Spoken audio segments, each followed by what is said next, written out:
नमस्कार दोस्तों। बांग्लादेश में पिछले महीने भारी संख्या में स्टूडेंट सड़कों पर उतरे थे प्रोटेस्ट करने के लिए।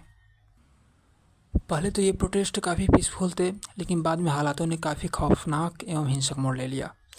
इन सभी सिचुएशन को मद्देनज़र रखते हुए वहाँ की सरकार पीएम शेख हसीना ने बांग्लादेश में मोबाइल इंटरनेट सर्विसेज को रद्द कर दिया और स्कूल कॉलेज को शट डाउन कर दिया गया और उसके बाद वहाँ पर मिलिट्री कर्फ्यू लागू कर दिया गया।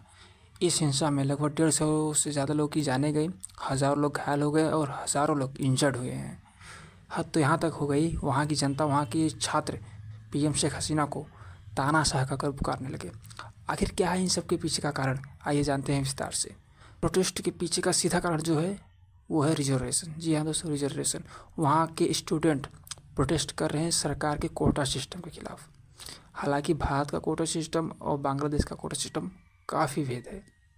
जो भारत में कोटा सिस्टम दिया जाता है वो माइनॉरिटीज़ और विकलांगता के हिसाब दिया जाता है, लेकिन जो बांग्लादेश में रिजर्वेशन दिया जाता है वो वहाँ के फ्रीडम फाइटर्स के हिसाब दिया जाता है। ज़्यादातर मतलब मेजॉरिटी में फ्रीडम फाइटर के हिसाब दिया जाता है। बांग्लादेश में 56% जो जॉब्स है वो पब्लिक सेक्टर में रिजर्व्ड है, अलग अलग सेक्टर्स एंड सेक्शन में। 44% नौकरियाँ है वो सिर्फ मेरिट की बेसिस पर आपको मिलेगी। इन सब सिचुएशन को और बेहतर से समझने के लिए हमें बांग्लादेश के हिस्ट्री में जाना होगा। बात उस समय की है जब बांग्लादेश पहले पूर्वी पाकिस्तान के नाम से जाना जाता था और जो अब का पाकिस्तान है वो पश्चिमी पाकिस्तान के नाम से जाना जाता था। उस समय बांग्लादेश के साथ काफ़ी भेदभाव हुआ। उस समय बांग्लादेश के साथ सोशल डिस्क्रिमिनेशन हुआ। पश्चिमी पाकिस्तान के लोगों को, वहाँ के लोग कहते हैं तुम लोग काले हो, खोटे हो, छोटे हो, तुम लोग के पास किसी भी चीज़ का ढंग नहीं है कुछ भी करने का। और तो और वहाँ पर जो भाषा बोली जाती थी बांग्लादेश में, 90% लोग बांग्ला बोलते थे और 10% लोग उर्दू बोलते थे। फिर भी पश्चिम पाकिस्तान ने पूर्वी पाकिस्तान पर उर्दू भाषा इम्पोज किया जबरन। उसके बाद बांग्लादेश में इकोनॉमी का डिस्क्रिमिनेशन हुआ, जो आर्थिक रूप से भेदभाव हुआ उसमें पूर्वी पाकिस्तान के साथ, क्योंकि उस समय जो पूर्वी पाकिस्तान था वहाँ से 56% निर्यात किए जाते थे सामान, लेकिन उसके यहाँ इंडस्ट्रियल इन्वेस्टमेंट जो आते थे वो सिर्फ 25% आते थे। उसके बाद वहाँ पर नवंबर 1970 में जो भोला साइक्लोन आया, उस साइक्लोन में लगभग 3 से 4 लाख लोग वहाँ पर मारे गए पूर्वी पाकिस्तान में। फिर भी पाकिस्तान ने कुछ ज़्यादा रिलीफ नहीं दिया, वहाँ के लोग ऐसे ही मरते हुए छोड़ दिया, ज़्यादा हेल्प नहीं किया। यहाँ तक पूर्वी पाकिस्तान के साथ पॉलिटिकल डिस्क्रिमिनेशन भी हुआ, क्योंकि उस समय 1970 के इलेक्शन के टाइम पूर्वी पाकिस्तान के पास 162 सीटें थी और पश्चिमी पाकिस्तान के साथ 136 सीटें थी। उस इलेक्शन का रिजल्ट ये हुआ कि 160 सीटों पर मेजॉरिटी जो जीत हासिल की वो थी मुजीबुर रहमान की अवामी लीग, जो कि पूर्वी पाकिस्तान से बिलोंग करती थी। और पश्चिमी पाकिस्तान के लोग अलग अलग पॉलिटिकल पार्टीज़ को अलग अलग वोट दिए थे और एकदम मेजॉरिटी वोटों के साथ मुजीबुर रहमान जीत कर आए हुए थे। इसका परिणाम ये होता कि जो अवामी लीग पार्टी थी वो पश्चिमी पाकिस्तान और पूर्वी पाकिस्तान पर गवर्न करती, लेकिन गवर्न करने के लिए सबसे पहले शपथ लेना पड़ता। इसलिए पूर्वी पाकिस्तान से शेख मुजीबुर रहमान पश्चिमी पाकिस्तान गए शपथ लेने के लिए। तो उस समय सेना के चीफ ऑफ कमांडर होते थे आयान खान। उन्हें ये रिजल्ट एक्सेप्ट नहीं हुआ। उन्होंने ये कहा कि नहीं, पूर्वी पाकिस्तान का कोई भी बंदा, कोई भी नेता पश्चिमी पाकिस्तान पर शासन नहीं करेगा। इसलिए उसने वहाँ की सेना ने शेख मुजीबुर रहमान को गिरफ्तार कर लिया और जेल में डाल दिया। उसके बाद पूर्वी पाकिस्तान की जनता के अंदर आक्रोश फैला और वो विद्रोह कर दिए। हाल ये हुआ कि पूर्वी पाकिस्तान पर मार्शल लॉ लागू कर दिया गया और वहाँ पर सेना ने औरतों के साथ 3 से 4 लाख औरतों के साथ बलात्कार किया और लाखों लोगों का नरसंहार किया।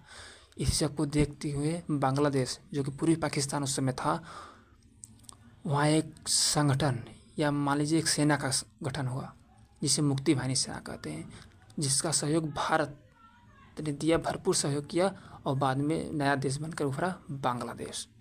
उस समय भारत के प्रधानमंत्री इंदिरा गांधी हुआ करती थी, जिन्होंने भरपूर सहयोग किया बांग्लादेश का। तो यही ये जो फ्रीडम फाइटर्स थे, जो बांग्लादेश को आज़ाद कराने, जो मुक्ति बाहिनी जो सेना थी, जो उसके फ्रीडम फाइटर थे, उन्हीं को ये रिजर्वेशन मिल रहा है, जो फिलहाल प्रोटेस्ट हो रहा है उन्हीं के खिलाफ। मेन मुद्दा फ्रीडम फाइटर्स को रिजर्वेशन देना नहीं है, बल्कि उनके बच्चों को देना और उनके बच्चों को देना। प्रोटेस्टर कह रहे हैं कि हम फ्रीडम फाइटर का सम्मान करते हैं, उनको आप रिजर्वेशन दे रहे हैं ठीक है, लेकिन आप उनके बच्चों को किस तुक पर देते हैं, किस बेसिस पर उनके बच्चों को दे रहे हैं। ये रिजर्वेशन लागू कब हुआ कि बांग्लादेश के आज़ाद होने के बाद 1 साल बाद 1972 में बांग्लादेश की मिनिस्ट्री ऑफ कैबिनेट सर्विस ने यह ऑर्डर इशू किया कि फ्रीडम फाइटर्स को 30% आरक्षण या रिजर्वेशन देना चाहिए, तो उन्हें जारी कर दिया। उसी से मतलब 1972 से ही यह आरक्षण सबको फ्रीडम फाइटर्स को मिलने लगा। उसके बाद ये कंटिन्यू चलता रहा। उसके बाद 1997 में 1997 में उनके फ्रीडम फाइटर के बच्चों के लिए भी अप्लाई कर दिया गया। उसके बाद 2010 में भी उनके बच्चों के लिए भी ये रिजर्वेशन दिया जा रहा था, मतलब अप्लाई कर दिया गया। फिर 2013 में एक भारी प्रोटेस्ट हुआ, मूवमेंट। उसके बाद फरवरी 2018 में फिर एक बहुत बड़ा आंदोलन हुआ, जिसके परिणाम स्वरूप अक्टूबर 2018 में सरकार को स्टूडेंट के प्रोटेस्ट के दबाव में आकर इस रिजर्वेशन को ख़त्म करना पड़ा।